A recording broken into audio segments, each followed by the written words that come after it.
സ്വർണ വിപണിയിലെ ട്വിസ്റ്റ് 2 മണിക്കൂറിന് ശേഷം വില താഴോട്ട് പുതിയ പവന് ഗ്രാം വില ഇങ്ങനെ. കൊച്ചി സ്വർണ വിപണിയിൽ ഇന്ന് രാവിലെ രേഖപ്പെടുത്തിയത് സർവകാല റെക്കോർഡ് നിരക്കായിരുന്നു. രൂപയുടെ മൂല്യം കുറഞ്ഞതും ആഗോള വിപണിയിൽ സ്വർണവില കൂടിയതുമായിരുന്നു കാരണം. 2 മണിക്കൂർ ഈ വിലയിൽ വ്യാപാരം നടക്കുകയും ചെയ്തു. എന്നാൽ പൊടുന്നനെ സ്വർണവില ഇടിഞ്ഞു.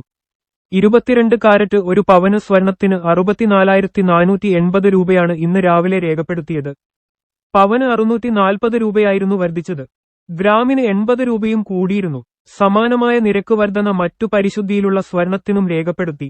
എന്നാൽ 11.30 വിലയിൽ മാറ്റമുണ്ടെന്ന് സ്വർണ വ്യാപാരികൾ അറിയിക്കുകയായിരുന്നു. 64,080 രൂപയാണ് പുതിയ പവന് വില. അതായത് ഇന്ന് രാവിലെയുള്ള വിലയുമായി താരതമ്യം ചെയ്യുമ്പോൾ 400 രൂപ കുറഞ്ഞു. ഗ്രാമിന് 50 രൂപയും. പുതിയ ഗ്രാം വില 8,010 രൂപയാണ്. അതേസമയം 18 കാരറ്റ് സ്വർണം ഗ്രാമിന് 40 കുറഞ്ഞ് 6,610 രൂപയായി. വെള്ളിയുടെ വിലയിൽ മാറ്റമില്ല. ഗ്രാമിന് 106 എന്ന നിരക്കിൽ തുടരുകയാണ്. എല്ലാ ദിവസവും രാവിലെയാണ് ജ്വല്ലറി വ്യാപാരികൾ സ്വർണവില നിശ്ചയിക്കുക. ഡോളർ രൂപ മൂല്യം, മുംബൈ സ്വർണ വിപണിയിലെ വില, ആഗോള വിപണിയിലെ വില എന്നിവ എല്ലാം പരിശോധിച്ചാണ് ഓരോ ദിവസവും വില ഈടാക്കുക. ഇത് എല്ലാ ജ്വല്ലറികളിലെ ബോർഡുകളിലും പ്രദർശിപ്പിക്കുകയും ചെയ്യും. എന്നാൽ ഇന്ന് പൊടുന്നനെ വിപണിയിൽ ചില മാറ്റങ്ങളുണ്ടായി. ഇന്ത്യൻ രൂപ കരുത്ത് വർദ്ധിപ്പിച്ചതോടെയാണ് ജ്വല്ലറി വ്യാപാരികൾ സ്വർണവില പുതുക്കി നിശ്ചയിച്ചത്. ഇന്ന് രാവിലെ സ്വർണവില നിശ്ചയിക്കുമ്പോൾ രൂപയുടെ മൂല്യം 87.29 ആയിരുന്നു. 10 മണിക്ക് ശേഷം 86.86 രൂപ മെച്ചപ്പെട്ടു. 43 പൈസയുടെ മാറ്റം വന്നു.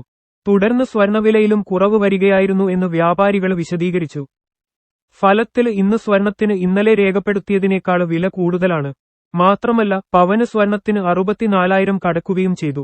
എന്നാൽ ഇന്ത്യൻ രൂപ കരുത്ത് വർദ്ധിപ്പിച്ചാൽ സ്വർണവില ഇനിയും കുറയും. മാത്രമല്ല ഡോളർ കരുത്ത് കൂട്ടിയാലും സ്വർണവില കുറയും.